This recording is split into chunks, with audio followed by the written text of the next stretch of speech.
Pessoal, tratando dos requisitos extrínsecos de admissibilidade dos recursos, os referentes ao modo de exercer o direito de recorrer, de exercer o recurso, nós temos em primeiro lugar a regularidade formal. Então, todos os recursos devem apresentar uma regularidade de acordo com os ditames ditos pela legislação.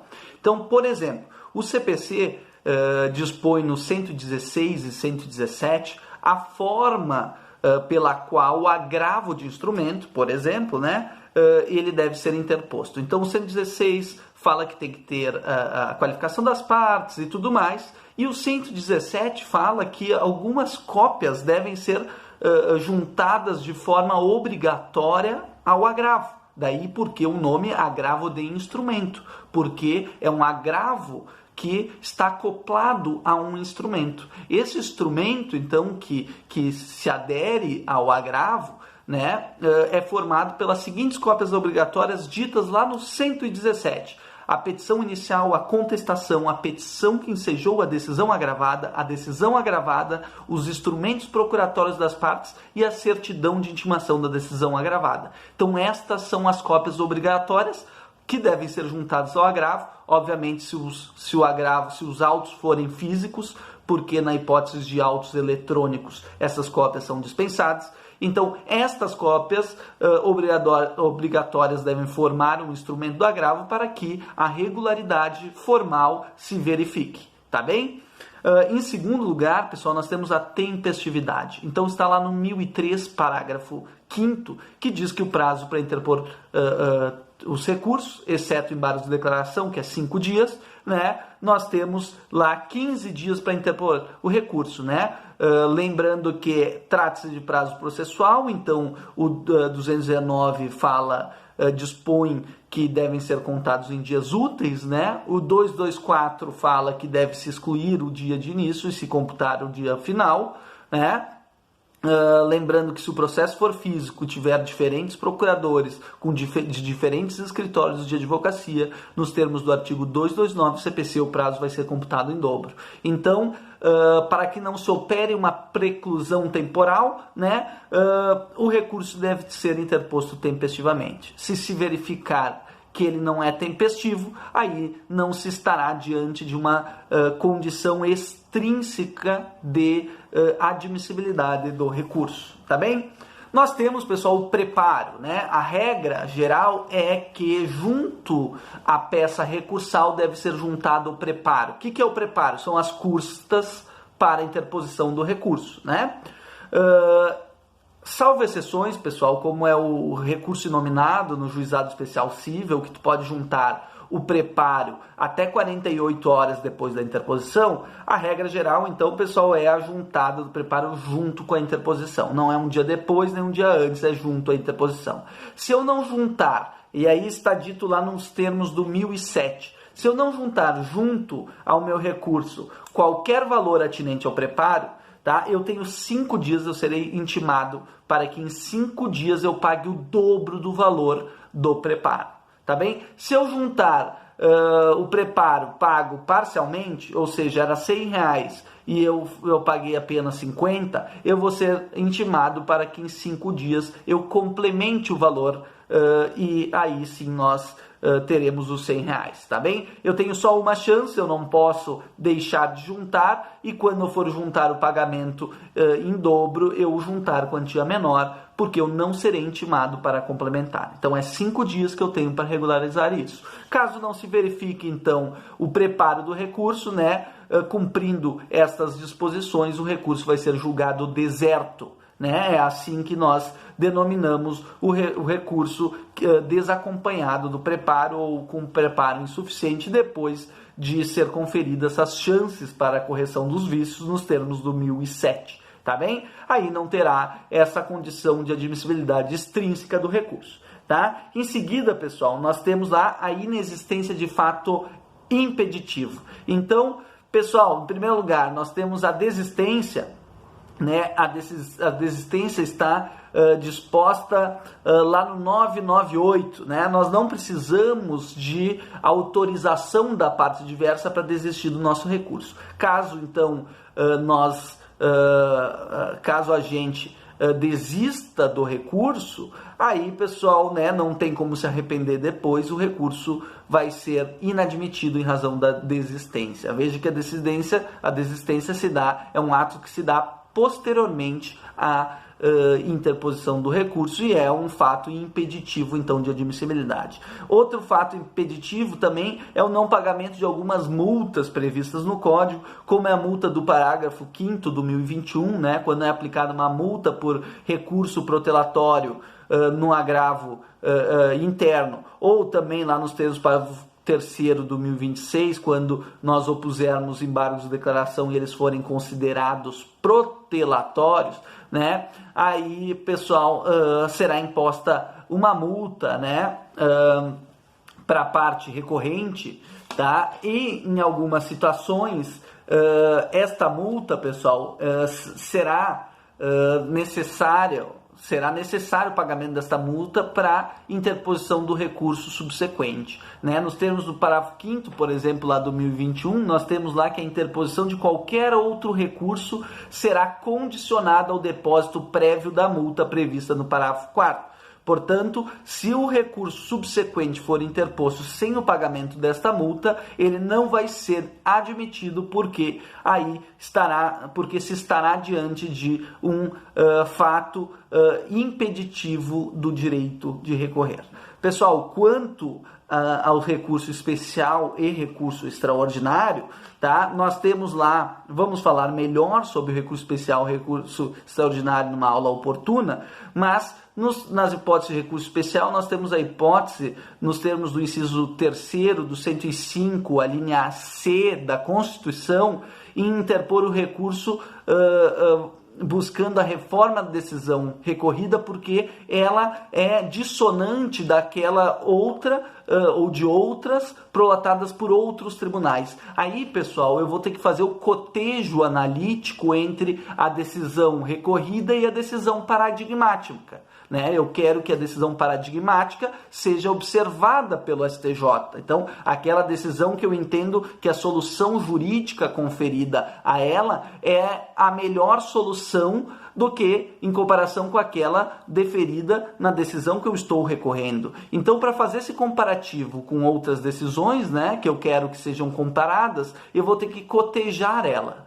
e fazer um cotejo analítico, né, demonstrar que tratam-se de fatos semelhantes, iguais, né, e que soluções jurídicas foram conferidas de forma não uniforme. Aí, pessoal, não basta eu citar apenas a ementa desses outros julgados. Eu vou ter que cotejar, demonstrar precisamente na minha peça recursal que tratam-se sim de soluções diversas para casos iguais, tá? Este é o cotejo analítico que eu vou ter que demonstrar na minha peça recursal do recurso especial. Se eu não fizer isso, ele não vai ser admitido em razão de uma condição extrínseca de admissibilidade.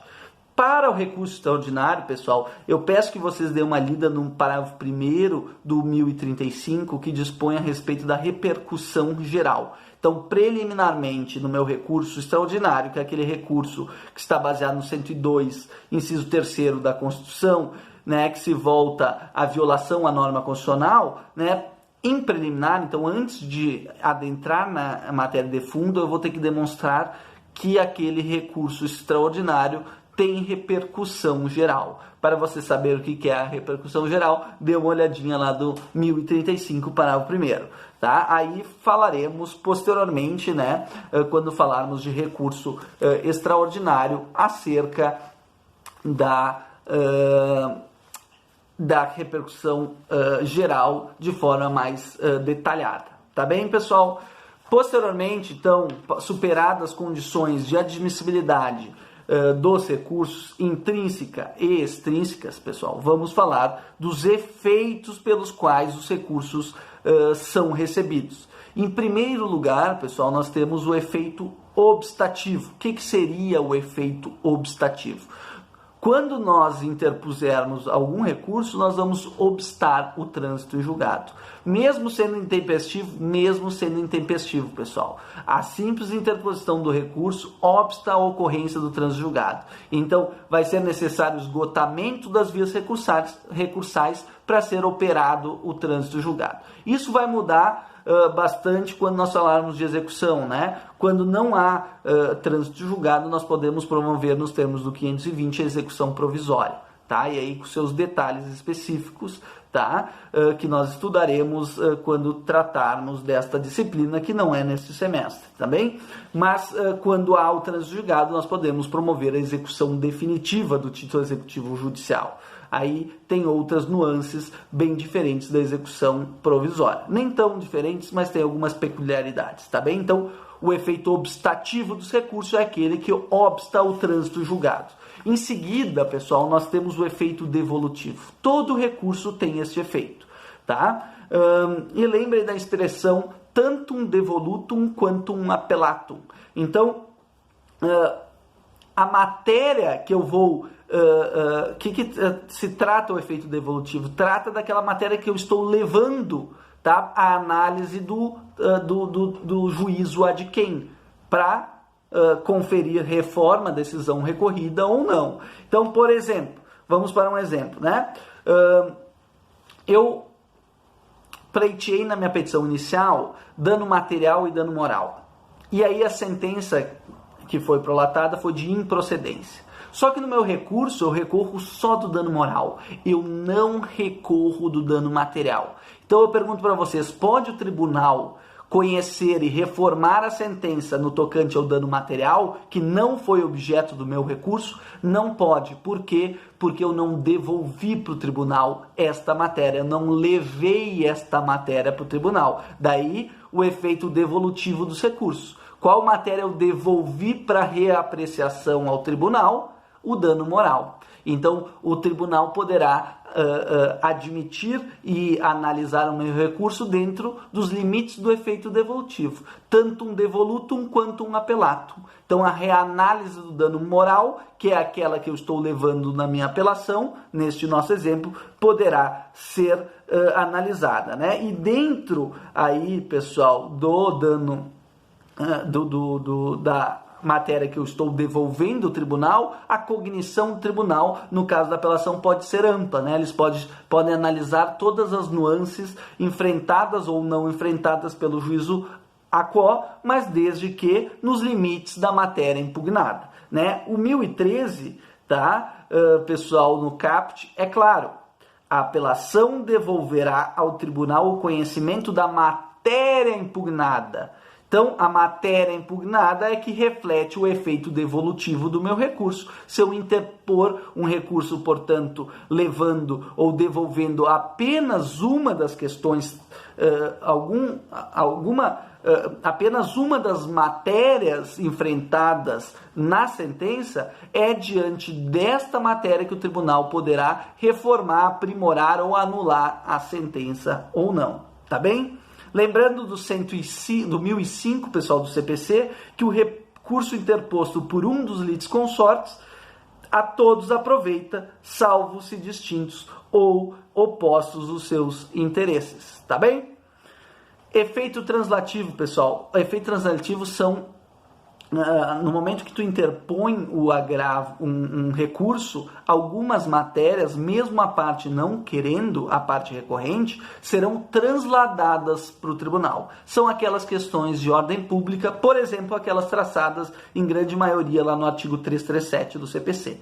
Então, por exemplo, né, lembra que falamos da proibição de reformatio impegius como norma fundamental dos recursos? Pois é, no caso dos efeitos translativos, poderá ocorrer, né, a reformatio impegius. Exemplo, demandei um processo pleiteando dano moral contra um sujeito, a sentença é de procedência, só que o juiz, eu pedi 10 mil reais de dano moral e ele apenas me confere 5 mil reais de dano moral. Eu apelo contra essa decisão e no recurso, tá bem? O tribunal percebe que eu sou parte ilegítima para promover a demanda. A ilegitimidade, pessoal, é uma questão de ordem pública. Então, poderá, mesmo eu não suscitando o meu recurso e mesmo sobrevindo uma decisão desfavorável frente à situação que eu me encontrava, com uma sentença que me dava 5 mil reais de dano moral, por força dos efeitos translativos dos recursos, do efeito translativo do recurso, esta matéria, a legitimidade, foi transladada à análise do tribunal e poderá vir a ser conhecida de ofício pelo órgão julgador. Aí, pessoal, estamos tratando do efeito translativo. As questões que são transladadas, questões de ordem pública, para o tribunal. O efeito suspensivo, pessoal, e daí nós vamos tratar pontualmente em cada um dos recursos, porque, como regra geral, nós temos apenas a apelação com efeito suspensivo ex lege, né? Ou seja, decorrente da lei, e as exceções estão lá no parágrafo 1º do 1012, né? Aí falando de apelação, porque todos os outros recursos, tá? O efeito suspensivo pode ser concedido apenas op iudices, ou seja, apenas diante da análise do juiz. E o que eu vou ter que provar, pessoal, para receber o efeito suspensivo no meu recurso? Os requisitos estão lá no 995 do CPC. Os recursos não impedem a eficácia da decisão. E aqui, pessoal, eu até troco o termo eficácia para efeitos, né? Se o juiz me deu uma sentença contra mim, determinando uma obrigação de fazer, de eu construir um muro entre a divisa da minha casa e do meu vizinho, no prazo de 10 dias, né? Essa decisão está gerando efeitos. Eu posso suspender esses efeitos. Como? Com a interposição de um recurso. Se for uma apelação, tá bem? Se não estiver nas exceções do parágrafo 1º do 1012, regra geral, então o efeito suspensivo terá vigência, né? Em decorrente da própria lei, por isso que se diz que é efeito suspensivo ex lege. Nas demais hipóteses, pessoal, e também nas hipóteses do parágrafo 1º ali do 1012, que são casos em que a apelação não terá efeito suspensivo ex lege, eu vou ter que pleitear para o juiz e eu vou ter que provar, nos termos do 995, os seguintes requisitos. Os recursos não impedem a eficácia da decisão, salvo disposição legal ou decisão judicial em sentido diverso. Parágrafo único.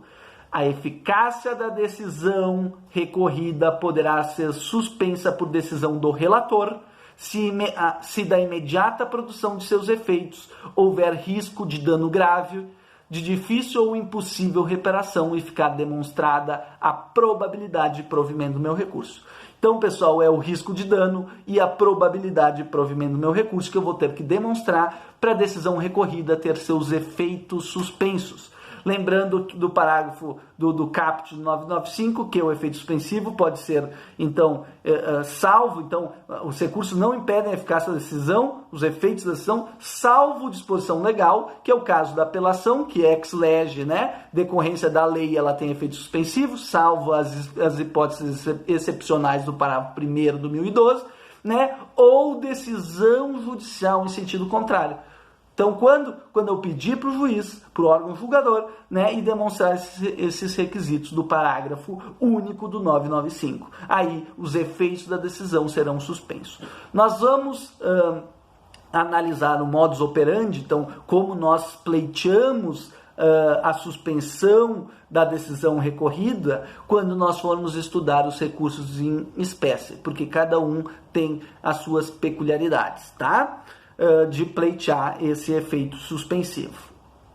Pessoal, nós temos o efeito expansivo também dos recursos. Acabamos de falar do 1005, falando que se um recurso for interposto por um dos litisconsortes, o outro vai aproveitar desde que não conflite com os seus interesses. Então, se tem dois réus, um recorreu contra uma decisão que condenou ambos a pagar dano moral. Se esse recurso de uma das partes ser provido e neste recurso pode ser então determinado, né, em que pese tenha sido interposto apenas por um dos réus, pode ser determinado o julgamento de improcedência da demanda como um todo. Aí o outro réu aproveitará o recurso deste réu que recorreu. Aí falamos do efeito expansivo, que vai expandir e aqui atingindo outra parte. Então, aqui nós dizemos que é uma expansão subjetiva. Temos também a expansão objetiva, que é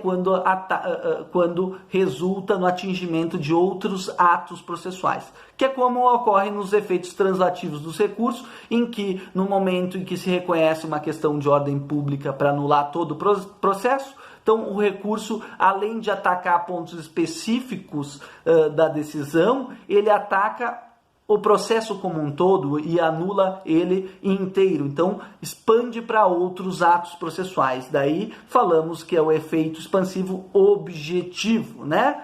Que busca, então, a reforma de outros atos processuais que são igualmente atingidos, mesmo a parte não manifestando interesse previamente na sua reforma e seu atingimento, tá? E por fim, pessoal, nós temos o efeito substitutivo dos recursos, tá? Que está lá no 1008 do CPC, tá? Que é muito claro, né?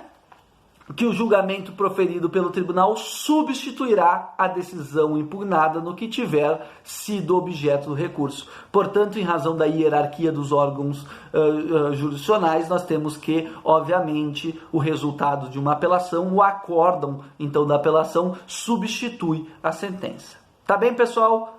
Obrigado, seguimos. Abraço.